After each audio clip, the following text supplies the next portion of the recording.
द्वितीय अध्याय। देवताओं के तेज से देवी का प्रादुर्भाव और महिषासुर की सेना का वध। मैं कमल के आसन पर बैठी हुई प्रसन्न मुख वाली महिषासुर मर्दिनी भगवती महालक्ष्मी का भजन करता हूँ, जो अपने हाथों में अक्षमाला, फरसा, गदा, बाण, वज्र, पद्म, धनुष, कुंडिका, दंड, शक्ति, खड्ग, ढाल, शंख, घंटा, मधुपात्र, शूल, पाश और चक्र धारण करती हैं। ऋषि कहते हैं, पूर्व काल में देवताओं और असुरों में पूरे 100 वर्षों तक घोर संग्राम हुआ था।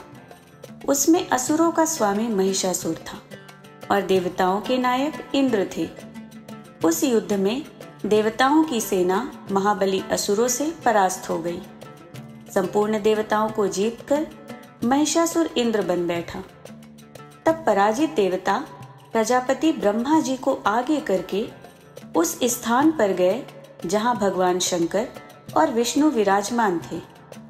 देवताओं ने महिषासुर के पराक्रम तथा अपनी पराजय का यथावत वृत्तांत उन दोनों देवेश्वरों से विस्तार पूर्वक कह सुनाया। वे बोले, भगवान, महिषासुर सूर्य, इंद्र, अग्नि, वायु, चंद्रमा, यम, वरुण तथा अन्य देवताओं के भी अधिकार छीनकर स्वयं ही सबका अधिष्ठाता बन बैठा है। उस दुरात्मा महिष ने समस्त देवताओं को स्वर्ग से निकाल दिया है। अब वे मनुष्यों की भांति पृथ्वी पर विचरते हैं। दैत्यों की यह सारी करतूत हमने आप लोगों से कह सुनाई। अब हम आपकी ही शरण में आए हैं। उसके वध का कोई उपाय सोचिए। इस प्रकार देवताओं के वचन सुनकर भगवान विष्णु और शिव ने दैत्यों पर बड़ा क्रोध किया। उनकी भौहें तन गई और मुंह टेढ़ा हो गया। तब अत्यंत कोप में भरे हुए चक्रपाणी श्री विष्णु के मुख से एक महान तेज प्रकट हुआ। इसी प्रकार ब्रह्मा, शंकर तथा इंद्र आदि अन्यान्य देवताओं के शरीर से बड़ा भारी तेज निकला। वह सब मिलकर एक हो गया। महान तेज का वह पुंज जाज्वल्यमान पर्वत सा जान पड़ा। देवताओं ने देखा, वहां उसकी ज्वालाएं संपूर्ण दिशाओं में व्याप्त हो रही थी। संपूर्ण देवताओं के शरीर से प्रकट हुए उस तेज की कहीं तुलना नहीं थी। एकत्रित होने पर वह एक नारी के रूप में परिणत हो गया और अपने प्रकाश से तीनों लोकों में व्याप्त जान पड़ा। भगवान शंकर का जो तेज था, उससे उस देवी का मुख प्रकट हुआ। यमराज के तेज से उसके सिर में बाल निकल आए। श्री विष्णु भगवान के तेज से उसकी भुजाएं उत्पन्न हुई। चंद्रमा के तेज से दोनों स्तनों का और इंद्र के तेज से मध्य भाग अर्थात कटी प्रदेश का प्रादुर्भाव हुआ। वरुण के तेज से जंघा और पिंडली तथा पृथ्वी के तेज से नितंब भाग प्रकट हुआ। ब्रह्मा के तेज से दोनों चरण और सूर्य के तेज से उसकी अंगुलियां हुई। वसुओं के तेज से हाथों की अंगुलियां और कुबेर के तेज से नासिका प्रकट हुई। उस देवी के दांत प्रजापति के तेज से और तीनों नेत्र अग्नि के तेज से प्रकट हुए थे। उसकी भौहें संध्या के और कान वायु के तेज से उत्पन्न हुए थे। इसी प्रकार अन्यान्य देवताओं के तेज से भी उस कल्याणमयी देवी का आविर्भाव हुआ। तदनंतर समस्त देवताओं के तेज पुंज से प्रकट हुई देवी को देखकर महिषासुर के सताए हुए देवता बहुत प्रसन्न हुए। पिनाकधारी भगवान शंकर ने अपने शूल से एक शूल निकालकर उन्हें दिया। फिर भगवान विष्णु ने भी अपने चक्र से चक्र उत्पन्न करके भगवती को अर्पण किया। वरुण ने भी शंख भेंट किया। अग्नि ने उन्हें शक्ति दी और वायु ने धनुष तथा बाण से भरे हुए 2 तरकस प्रदान किए। सहस्त्र नेत्र वाले देवराज इंद्र ने अपने वज्र से वज्र उत्पन्न करके दिया और ऐरावत हाथी से उतारकर एक घंटा भी प्रदान किया। यमराज ने काल दंड से दंड, वरुण ने पाश, प्रजापति ने स्फटिकाक्ष की माला, तथा ब्रह्मा जी ने कमंडलू भेंट किया। सूर्य ने देवी के समस्त रोमकूपों में अपनी किरणों का तेज भर दिया। काल ने उन्हें चमकती हुई ढाल और तलवार दी। क्षीर समुद्र ने उज्जवल हार तथा कभी जीर्ण न होने वाले 2 दिव्य वस्त्र भेंट किए। साथ ही उन्होंने दिव्य चूड़ामणि, 2 कुंडल, कड़े, उज्जवल अर्धचंद्र, सब बाहुओं के लिए केयूर, दोनों चरणों के लिए निर्मल नुपुर, गले की सुंदर हंसली और सब अंगुलियों में पहनने के लिए रत्नों की बनी अंगूठियां भी दी। विश्वकर्मा ने उन्हें अत्यंत निर्मल फरसा भेंट किया। साथ ही अनेक प्रकार के अस्त्र और अभेद्य कवच दिए। इनके सिवा मस्तक और वक्ष स्थल पर धारण करने के लिए कभी न कुम्हलाने वाले कमलों की मालाएं दी। जल्दी ने उन्हें सुंदर कमल का फूल भेंट किया। हिमालय ने सवारी के लिए सिंह तथा भांति भांति के रत्न समर्पित किए। धनाध्यक्ष कुबेर ने मधु से भरा पान पात्र दिया तथा संपूर्ण नागों के राजा शेष ने, जो इस पृथ्वी को धारण करते हैं, उन्हें बहुमूल्य मणियों से विभूषित नागहार भेंट दिया। इसी प्रकार अन्य देवताओं ने भी आभूषण और अस्त्र शस्त्र देकर देवी का सम्मान किया। तत्पश्चात उन्होंने बारंबार अट्टहास पूर्वक उच्च स्वर से गर्जना की। उनके भयंकर नाद से संपूर्ण आकाश गूंज उठा। देवी का वह अत्यंत उच्च स्वर से किया हुआ सिंहनाद कहीं समा न सका। आकाश उसके सामने लघु प्रतीत होने लगा। उससे बड़े जोर की प्रतिध्वनि हुई, जिससे संपूर्ण विश्व में हलचल मच गई और समुद्र कांप उठे। पृथ्वी डोलने लगी और समस्त पर्वत हिलने लगे।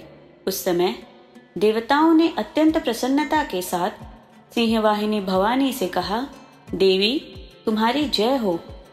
साथ ही महर्षियों ने भक्ति भाव से विनम्र होकर उनका स्तवन किया। संपूर्ण त्रिलोकी को क्षोभग्रस्त देख दैत्यगण अपनी समस्त सेना को कवच आदि से सुसज्जित कर हाथों में हथियार ले सहसा उठकर खड़े हो गए। उस समय महिषासुर ने बड़े क्रोध में आकर कहा, यह क्या हो रहा है? फिर वह संपूर्ण असुरों से घिरकर उस सिंहनाद की ओर लक्ष्य करके दौड़ा और आगे पहुंचकर उसने देवी को देखा, जो अपनी प्रभा से तीनों लोकों को प्रकाशित कर रही थी। उनके चरणों के भार से पृथ्वी दबी जा रही थी। माथे के मुकुट से आकाश में रेखा सी खिंच रही थी तथा वे अपने धनुष की टंकार से सातों पातालों को क्षुब्ध किए देती थी।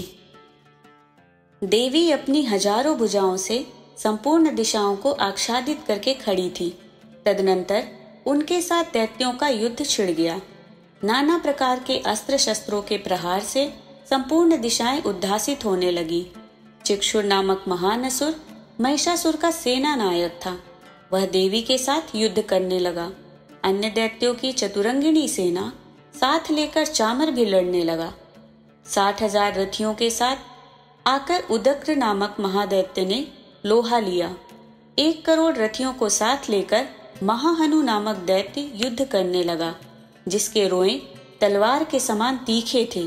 वह असिलोमा नाम का महादैत्य 5 करोड़ रथी सैनिकों सहित युद्ध में आ डटा। 60 लाख रथियों से घिरा हुआ बाष्कल नामक दैत्य भी उस युद्ध भूमि में लड़ने लगा। परिवारित नामक राक्षस हाथी सवार और घुड़सवारों के अनेक दलों तथा 1 करोड़ रथियों की सेना लेकर युद्ध करने लगा। बिडाल नामक दैत्य 5 अरब रथियों से घिरकर लोहा लेने लगा। इनके अतिरिक्त और भी हजारों महादैत्य रथ, हाथी और घोड़ों की सेना को साथ लेकर वहां देवी के साथ युद्ध करने लगे। स्वयं महिषासुर उस रणभूमि में कोटि कोटि सहस्त्र रथ, हाथी और घोड़ों की सेना से घिरा हुआ खड़ा था। वे दैत्य देवी के साथ तोमर, भिंदीपाल, शक्ति, मूसल, खड़ग, परशु और पट्टिश आदि अस्त्र शस्त्रों का प्रहार करते हुए युद्ध कर रहे थे। कुछ दैत्यों ने उन पर शक्ति का प्रहार किया, कुछ लोगों ने पाश फेंके तथा कुछ दूसरे दैत्यों ने खड़ग प्रहार करके देवी को मार डालने का उद्योग किया। देवी ने भी क्रोध में भरकर खेल खेल में ही अपने अस्त्र शस्त्रों की वर्षा करके दैत्यों के वे समस्त अस्त्र शस्त्र काट डाले। उनके मुख पर परिश्रम या थकावट का रंच मात्र भी चिन्ह नहीं था। देवता और ऋषि उनकी स्तुति करते थे और वे भगवती परमेश्वरी दैत्यों के शरीरों पर अस्त्र शस्त्रों की वर्षा करती रही। देवी का वाहन सिंह भी क्रोध में भरकर गर्दन के भालों को हिलाता हुआ असुरों की सेना में इस प्रकार विचरने लगा मानो वनों में दावानल फैल रहा हो। रणभूमि में दैत्यों के साथ युद्ध करती हुई अंबिका देवी ने जितने निश्वास छोड़े वे सभी तत्काल सैकड़ों हजारों गढ़ों के रूप में प्रकट हो गए और परशु, भिंदीपाल, खड़ग तथा पट्टिश आदि अस्त्रों द्वारा असुरों का सामना करने लगे। देवी की शक्ति से बढ़े हुए वे गढ़ असुरों का नाश करते हुए नगाड़ा और शंख आदि बाजे बजाने लगे। उस संग्राम महोत्सव में कितने ही गढ़ मृदंग बजा रहे थे। तदनंतर देवी ने त्रिशूल से, गदा से, शक्ति की वर्षा से और खड़ग आदि से सैकड़ों महादैत्यों का संहार कर डाला।